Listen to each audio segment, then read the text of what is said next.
আসসালামু আলাইকুম। Organic chemistry নিয়ে আমাদের অনেকের একটা খুবই বড় ধরনের সমস্যা থাকে। Inter first year, inter second year এবং অ্যাডমিশন সবারই এই চ্যাপ্টারটা আমাদের কাছে মনে হয় অনেক ভয়ঙ্কর একটা চ্যাপ্টারের মতো, তাই না? তো তোমাদের এই চ্যাপ্টারটার কথা চিন্তা করে রনি ভাইয়া নিয়ে আসছে শর্ট ভিডিও আকারে ফুল অর্গানিক কেমিস্ট্রির একদম ফ্রি একটা কোর্স। ওকে, এখানে কোনো কাউকে পেইড করতে হবে না এবং এটা পুরোটা তোমাদের যেন এখান থেকে তোমরা ভালো কিছু শিখতে পারো, শুধু সেই উদ্দেশ্যে আমাদের এই কাজটা করা। এবং এই ভিডিওগুলো প্রত্যেক দিন আমাদের কেমিস্ট্রি ভাইয়া গ্রুপে এবং ইউটিউব চ্যানেলে আপলোড করা হবে, তোমাদের সবাইকে দেখার জন্য রিকোয়েস্ট করা হলো। সো এবার আমরা যে কাজটা করব সেটা হচ্ছে যে অর্গানিক কেমিস্ট্রির আমাদের প্রাথমিকভাবে যে আমাদের ধারণাটা করা হয় সেটা নিয়ে একটু আমরা আলোচনা করব। তো অর্গানিক কেমিস্ট্রি প্রথমে বার্জেলিয়াস নামে একজন বিজ্ঞানী, সুইডিশ বিজ্ঞানী, তিনি 1808 সালে তিনি বলেন যে আসলে পরীক্ষাগারে কখনোই এটা প্রস্তুত করা পসিবল না এবং এটা শুধুমাত্র প্রাকৃতিকভাবেই পসিবল। এরপর 1828 সালে ফ্রেডরিক হুইলার তার এই ধারণাটাকে মিথ্যা প্রবর্তন করেন এবং তিনি বলেন যা আসলে তা নয়, জৈব যৌগ পরীক্ষাগারে প্রস্তুত করা পসিবল। তো তিনি প্রথম একটা অজৈব যৌগ অ্যামোনিয়াম সায়ানেট, সেখান থেকে আমাদের ইউরিয়া প্রথম পরীক্ষাগারে প্রস্তুতকৃত জৈব যৌগ যেটা প্রস্তুত করে দেখান। তো তারপর থেকে জৈব যৌগ নিয়ে ব্যাপক হারে আমাদের কাজ করা হয়। তো আমরা দেখব যে ফ্রেডরিক হুইলার 1828 সালে যে আমাদের বিক্রিয়াটা দিয়েছিলেন সেটা আসলে কোনটা। তো অ্যামোনিয়াম সায়ানেট এটা একটা ইনঅর্গানিক কম্পাউন্ড বা অজৈব যৌগ। তো এই অ্যামোনিয়াম সায়ানেটের একটা রিয়াকশন হয়, সেই রিয়াকশনটা হচ্ছে পুনর্বিন্যাস বা সমানুকরণ বিক্রিয়া। সেটা কি একটু পরে বোঝাই দিচ্ছে। সো এই পুনর্বিন্যাস বা সমানুকরণ বিক্রিয়ার ফলে আমরা পাই হচ্ছে ইউরিয়া। সো আমরা এখানে দিব হচ্ছে আমাদের পুনর্বিন্যাস বিক্রিয়া, পুনর্বিন্যাস অথবা সমানুকরণ।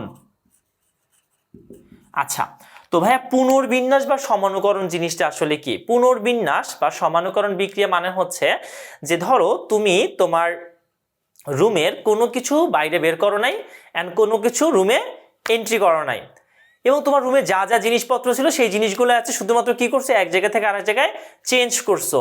ঠিক সেই জিনিসটাই হবে এখানে, অর্থাৎ পুনর্বিন্যস্ত করবো আমরা জিনিসগুলোকে। আমরা কি করব?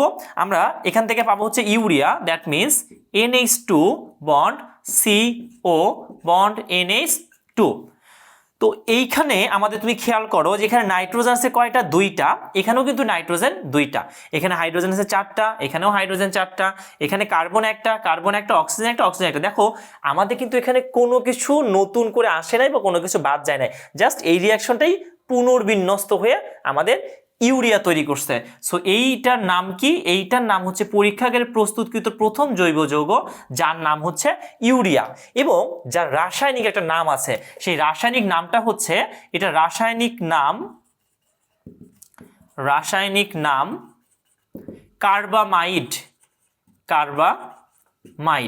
সো আমরা বলতে পারি যে আমাদের অ্যামোনিয়াম সায়ানেটের ফলে যে ইউরিয়া প্রস্তুত হয়, সেই ইউরিয়া প্রস্তুতের যে আমাদের রাসায়নিক নাম, তার নাম হচ্ছে কার্বামাইড। MCQতে কিন্তু আমাদের এখান থেকে খুবই গুরুত্বপূর্ণ কিছু প্রশ্ন আছে। সেই প্রশ্নগুলো কি? সেই প্রশ্নগুলো হচ্ছে যে অ্যামোনিয়াম সায়ানেট থেকে নিম্নের কোনটি পাওয়া যায়? তো আমরা বলবো ইউরিয়া পাওয়া যায়। আমাদেরকে বলতে পারে যে অ্যামোনিয়াম সায়ানেট থেকে ইউরিয়া তৈরির জন্য আমাদের নিম্নের কোন প্রক্রিয়া অনুসরণ করা হয়? আমরা বলবো পুনর্বিন্যাস করা হয়। আমাদেরকে বলতে পারে যে পুনর্বিন্যাস প্রক্রিয়া ইউরিয়া প্রস্তুতির জন্য নিম্নের কোনটির সাথে রিয়াকশন করা হয়? আমরা বলবো অজৈব যৌগ অ্যামোনিয়াম সায়ানেট। অথবা আমাদের বলতে পারে যে ইউরিয়ার রাসায়নিক নাম কি? আমরা বলবো কার্বামাইড। সো এখন আমরা এখন আসবো যে জৈব যৌগ, যেহেতু আমরা পড়তেছি, তো জৈব যৌগ কাকে বলে, তাই না? তো জৈব যৌগ কাকে বলে এটা বোঝার আগে আমাদেরকে একটা সংজ্ঞা জানতে হবে। সেই সংজ্ঞাটা হচ্ছে হাইড্রোকার্বন কাকে বলে। তো তুমি দেখো নামের মধ্যেই দেওয়া আছে হাইড্রোকার্বন, দ্যাট মিনস কার্বন এবং হাইড্রোজেন মিলে যে সকল যৌগ তৈরি হয় তাকে থেকে আমরা বলবো হচ্ছে হাইড্রোকার্বন। তো ভাইয়া সেই জিনিসগুলো আসলে কোনগুলো? সেই জিনিসগুলো হচ্ছে for example CH4, for example C6H6, for example C2H6। So এই যে তুমি খেয়াল করো এখানে কিন্তু কার্বন আর হাইড্রোজেন ছাড়া অন্য কোনো মৌল এখানে নাই। সো এই প্রত্যেকটা হচ্ছে আমাদের হাইড্রোকার্বন। তো এখন তাহলে ভাই জৈব যৌগ কাকে বলতেছি আমরা? জৈব যৌগ বলবো হচ্ছে যে হাইড্রোকার্বন অবভিয়াসলি জৈব যৌগ হবে। তো লিখবো যে হাইড্রোকার্বন প্লাস এদের জাতককে আমরা বলবো হচ্ছে জৈব যৌগ। দ্যাট মিনস হাইড্রোকার্বন এবং এদের জাতককে আমরা বলবো হচ্ছে জৈব যৌগ। তো ভাইয়া হাইড্রোকার্বন তো আমরা বুঝছি কোনগুলা, হাইড্রোকার্বন হচ্ছে CH4 C2H6, কিন্তু ভাইয়া এদের জাতকগুলা কোনগুলা, এই জাতকগুলা কোনগুলা? তো আমরা কিছু কম্পাউন্ড দেখি। তো খেয়াল করো যে আমরা যদি এরকম একটা কম্পাউন্ড দেখি যে অক্সিজেন, তাহলে এর নামটা কি? এর নাম হচ্ছে ফিউরান। ফিউরান। সেম যদি আমরা আর একটা কম্পাউন্ড দেখি যেখানে সালফার, দেন এর নাম কি হবে? এর নাম হবে থায়াফিন। এর নাম হবে থায়াফিন। তোমরা খেয়াল করো যে এই কম্পাউন্ডগুলোর মধ্যে কিন্তু আমাদের অক্সিজেন এবং সালফারের প্রবেশ আছে, তাই না? শুধু কার্বন আর হাইড্রোজেন ছাড়াও কিন্তু এদের মধ্যে অক্সিজেন আর সালফার আছে। তাহলে কি ভাই এগুলো জৈব যৌগ নয়? হ্যাঁ, এগুলো আমাদের জৈব যৌগ, কিন্তু এদেরকে বলা হচ্ছে হাইড্রোকার্বনের জাতক, মানে হাইড্রোকার্বন থেকে উদ্ভূত বা পাওয়া। সো আমরা অবভিয়াসলি আমাদেরকে মনে রাখতে হবে জৈব যৌগের সংজ্ঞা হচ্ছে হাইড্রোকার্বন, এবং হাইড্রোকার্বনের জাতক সমূহকে বলা হচ্ছে আমাদের জৈব যৌগ। সো তোমরা অবভিয়াসলি এখানে ফিউরান, থায়াফিন, ওকে, এইগুলোর নাম মনে রাখবা, এমসিকিউর জন্য খুবই ইম্পর্টেন্ট এটা।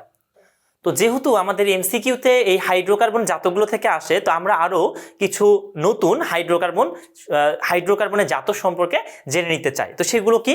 এইরকম আমাদের এই যৌগটার নাম হবে, আমরা বলবো পাইরল। আমরা বলবো পাইরল। এবং আমাদের এখানে নাইট্রোজেন আছে, এখানেও কিন্তু নাইট্রোজেন, কিন্তু দুইটার কাঠামো কিন্তু ভিন্ন। এটার নাম বলবো হচ্ছে আমরা পিরিডিন বা পাইরিডিন। সো এটার নাম হচ্ছে পিরিডিন অথবা পাইরিডিন। সো আমরা এর আগে কি জানলাম? আমরা জানলাম যে আমাদের অক্সিজেন যদি থাকে আমাদের কাঠামোতে, তখন আমরা তাকে বলতেছি ফিউরান। আমাদের যদি সালফার থাকে তখন তাকে আমরা বলতেছি হচ্ছে থায়াফিন। যদি আমাদের নাইট্রোজেন থাকে, একটাতে বলতেছি আমরা পাইরল আর একটাতে বলতেছি পিরিডিন বা পাইরিডিন। সো আমাদের কার্বন এবং হাইড্রোজেন ছাড়াও আমাদের কি কি থাকতে পারে? আমাদের কার্বন এবং হাইড্রোজেন ছাড়াও আমাদের থাকতে পারে হচ্ছে অক্সিজেন, আমাদের থাকতে পারে সালফার, আমাদের থাকতে পারে নাইট্রোজেন, এবং আরও এক ধরনের মৌল থাকে, সেটা হচ্ছে আমাদের হ্যালোজেনগুলো। অর্থাৎ হ্যালোজেন কোনগুলা? আমরা বলবো ফ্লোরিন, আমরা বলবো ক্লোরিন, আমরা বলবো ব্রোমিন, আমরা বলবো আয়োডিন। অর্থাৎ অক্সিজেন, সালফার এবং নাইট্রোজেন ছাড়াও হ্যালোজেনগুলো অর্থাৎ ফ্লোরিন, ক্লোরিন, ব্রোমিন এবং আয়োডিন, এইগুলো আমাদের থাকতে পারে। সো এখন আমরা একবারে যদি মনে রাখতে চাই যে আসলে কার্বন এবং হাইড্রোজেন তো থাকবেই, এর সাথে আর কোন কোন এলিমেন্ট বা মৌলগুলো আমাদের থাকতে পারে জৈব যৌগের মধ্যে, সেটা মনে রাখার জন্য আমরা একটা লাইন মনে রাখবো। সেটা কি? হেই চপস নাও। আমরা মনে রাখবো হেই চপস নাও।